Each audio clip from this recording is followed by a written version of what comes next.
So for today's video, I thought I would take a look at the PvP meta and break down my thoughts on it, where it's at, why, and where it is heading. Now my definition for what is the meta is any unit or team archetype that shows up frequently in the top 100 for Colosseum and Arena. We are going to break them down separately, starting with Colosseum. As we all should know, Colosseum is the autopiloted version of PvP. It's played out with the standard team of 4 and all units are under AI control. AI control is very important here, as this is the first major link in defining the meta. Because of said AI control, Colosseum is mostly dominated by ranged teams, so most teams will consist of 2 tanks and 2 ranged units. This is because melee DPS units will stupidly all huddle up with their own tanks and pound on the enemy's tanks, which leaves all 4 of your units bunched together to get chained and wiped by a single weapon skill. One more important note about Colosseum is that the lead hero's HP is multiplied by 12, while the rest of the team has their HP multiplied by 6. So let's run through the current meta, starting with the top 10.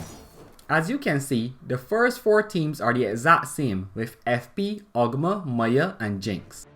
Team number 5 is basically the same, just swapping Jinx for Garam, and as we all know, they do basically the exact same thing.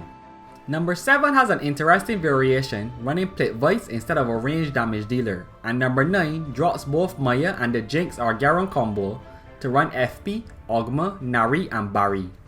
Continuing downwards though, we will start to see that almost every team has FP, Ogma, Maya, and a ranged DPS. Barry, Tinya, Nari, and then the odd outliers. Now this is going to continue down for the entire top 100, so I just want to share some thoughts on it. The core currently is obviously FP, Ogma, and Maya. You have 2 of the best tanks that each carry either the HP or defense party buff, added to the best healer. And then the last piece is usually a ranged damage dealer. Quite frankly, I'm very surprised that Arabelle and Garam are still doing this well. I'm not sure why Rue isn't more popular, as I truly expected her to be since her specialty is taking out ranged damage dealers or the enemy furthest away. My only conclusion is a lot of people probably skipped her or didn't bother to invest into her since most wanted the other Earth unit, who has still not shown up as yet. My Discord can verify that I constantly bring up the Rue debate and I recommend her for any Earth team or anyone looking to counter Garam and Jinx. Now by the time this video is out, Gabrielle will be released into the world and I fully expect that this will finally be the death of Arabelle. But we can only wait and see. I was wrong about Rue taking over, so I could be wrong again. I do expect Gabe to take Arabelle's slot on the current team, and with Gabe and FP on a single team, I believe Maya will probably get replaced since you will now have 2 pseudo healers. If I had to guess, I would think that the strongest teams going forward would be FP, Ogma, Gabrielle, and Rue. But since people are sleeping on Rue, I think the most popular team will be FP, Ogma, Gabe, and a 4th character. Lots of people might default to Lapis for now since she buffs light damage, but she has also been slept on, so I'll be paying attention to the top 100 next week to see how the meta shakes out. With that, let's jump to the arena meta. Again, looking at the top 100, there are a couple of surprises here. The first is Eugene. Eugene is doing exceptionally well, and from my understanding, this is because in the correct hands, she is a menace to deal with. People with real skill can pilot Eugene to many a victory.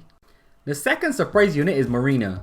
I remember saying that most people will reset Marina for FP, but you can see that a lot of Marinas are still around here in the arena. This is because Marina hard counters the newest arena star, and that is Lyn.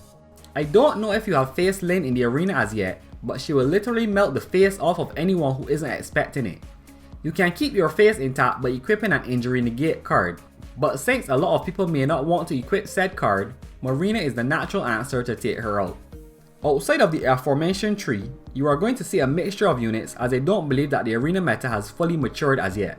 You are going to see a lot of FP and Ogmas, mostly because FP is super strong even in this mode for now, and Ogma's ability to raise the defense of your party is invaluable anywhere. And yes, party buffs still apply in arena even though it's 1v1.